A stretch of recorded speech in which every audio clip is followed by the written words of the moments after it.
Hi everyone, it's Sue Plumb here to share another scrapbook process video with you. Now today's project that I'm sharing is not actually a layout, it is actually a pocket page process video that I have for you. And this one is especially for my gal Tina, who was curious to see my pocket page process. Now I didn't think this would be terribly exciting, but it will show you the way in which I work when I put my pockets together. So you can see there, that was the mixed media layout that I shared on here a week ago.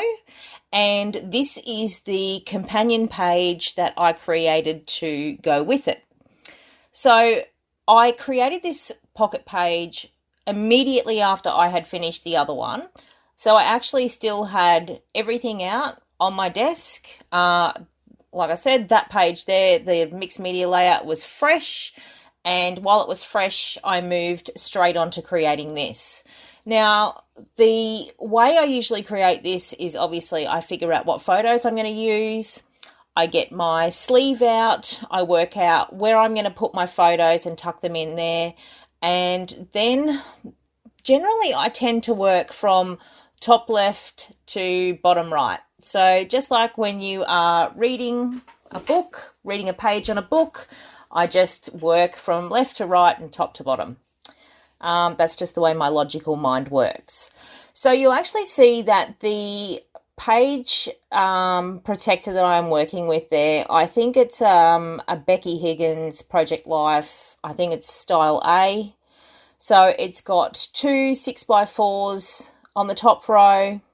It's got 4 3x4s on the center row, and then it's got another 2 6x4s on the bottom row. I don't tend to use them as they are designed like that. You can see that in 2 of those pockets, actually in 3 of those 6x4 pockets, I've actually got 3x4 photos. So what I actually do is, you can see in that top left corner there, I use some I think it's actually matte photo paper. It's some really cheap matte photo paper that I got specifically for this purpose. I would never print on it because it's super thin, but I got it so that when I am using one of these 6x4 pockets and I'm not using it for a 6x4 photo, that I can stick things onto it and then things don't slip around in the pocket at all. It basically just keeps everything together on one card that is easily slipped in and out of the pocket. So for that first pocket there, I actually had the photo on the right, and then referring to the mixed media layout, because bearing in mind these are gonna sit side by side in my album. So that the layout on this one will actually be on the left hand side, and this pocket page is going to sit to the right. So the first thing I do is I try and look for some elements to pull across from the layout to the pocket page. So one of the things that I actually chose for this first pocket was that star patterned paper, because I had used that in my layers on my layout. I use that there. I don't always put a title on these pages because they don't really need a title, because as I said, I've created them as a companion page to go with the main layout. But I do like to put some sort of large bold text of some sort, and if you want to call that a title, then go right ahead. So you can see that I used some of the new, I'm working with the new No Limits collection, again from Cocoa Vanilla Studio. So I used some of the die cut title words on top of that pattern paper to fill that half of the block, and then all I did was go through the die cut ephemera pack, and I found that little lightning bolt which I stuck directly onto the photo. Now you can see again I am working with another one of those 6x4 photo papers. I've got the photo again on the right. I used one of the cards from the pocket cards pack in this collection, took it away, added some journaling with my typewriter, brought it back, and I'm going to stick that on there to make up the other half of that 6x4 pocket. So you can see it's just a lot easier to stick them on that sort of backing, and they slip in and out really easily. So if you're looking for, I can't remember what brand it was a really cheap brand of matte photo paper. So it's basically like a really thin cardstock.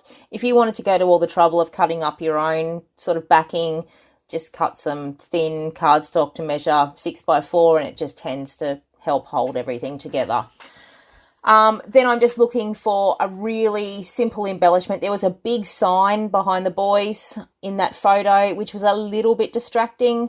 So all I did was trimmed off a little piece of that black star print paper that I'd also used on the main layout. I had a scrap laying right on my desk.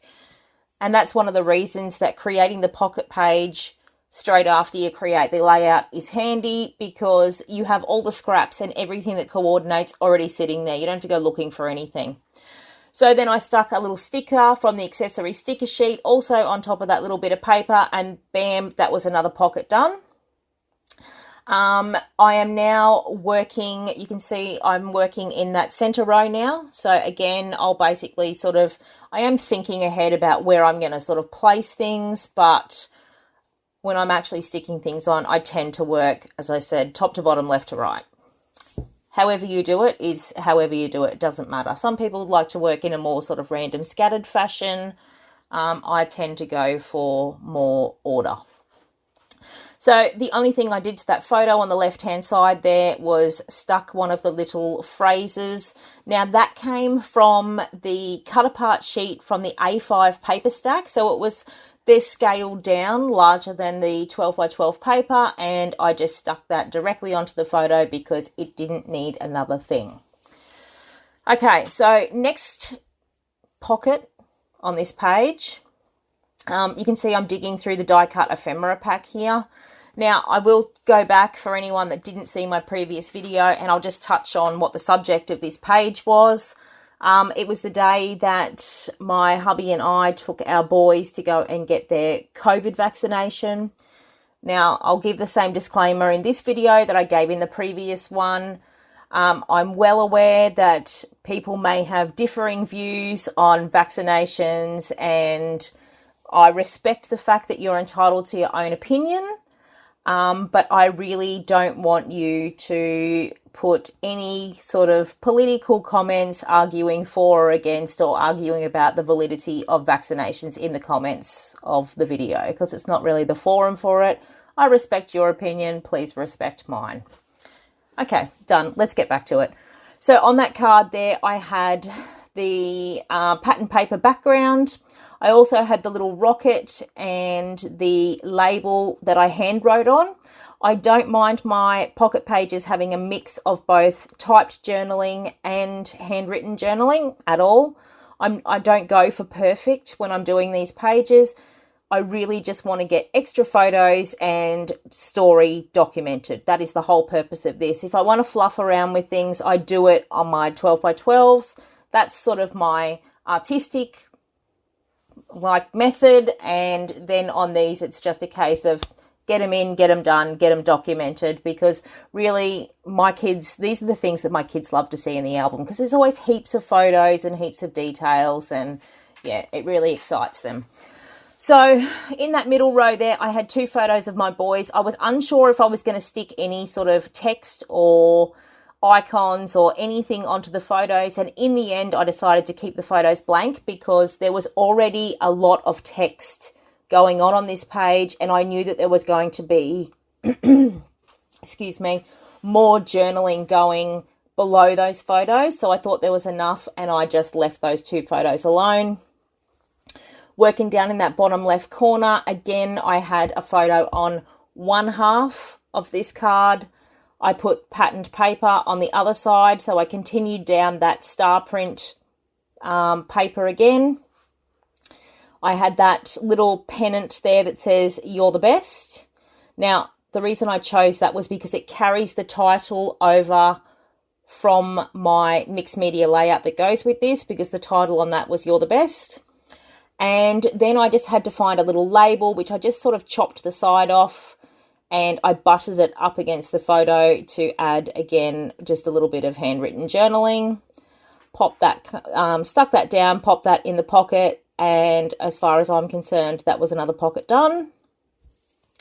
No, actually, I am looking for one more little thing. I was looking for a little star to stick on the background of that photo, just to cover up some of the background that was behind him. That was actually at McDonald's. So Now that just left me with one pocket to go. I had that beautiful little like space themed piece there, which came from one of the cut apart sheets. It's just got patterns on it.